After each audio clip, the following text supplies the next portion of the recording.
Expanding partnership. Final Demon. Ram Interior Honor. All right now on FCA Replay.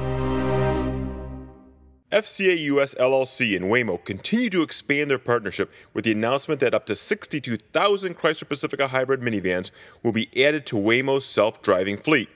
This builds upon a previous commitment to deliver thousands of vehicles to Waymo's driverless transportation service. FCA US and Waymo also announced they are beginning discussions about the use of Waymo self-driving technology, including potentially through licensing, in an FCA manufactured vehicle available to retail customers.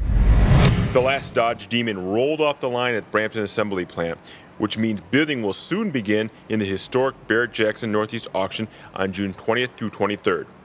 The limited production world record-setting 2018 Demon and the last 2017 Dodge Viper hand-built American supercar will be auctioned as a pair in the ultimate last chance end-of-an-era offer, with 100% of the hammer proceeds from the sale going to the United Way. The all-new 2019 Ram 1500 was honored at WardsAuto Interiors Conference in Detroit's Cobo Center as one of the 10 best interiors for 2018. The new truck features a completely redesigned interior with premium materials, an exclusive 12-inch touchscreen, and 151 liters of interior storage volume. These were just some of the features that contributed to the full-size pickup truck being chosen for the list. Those are this week's top stories on FCA Replay. Reporting for FCA Digital Media, I'm Edward Cardenas.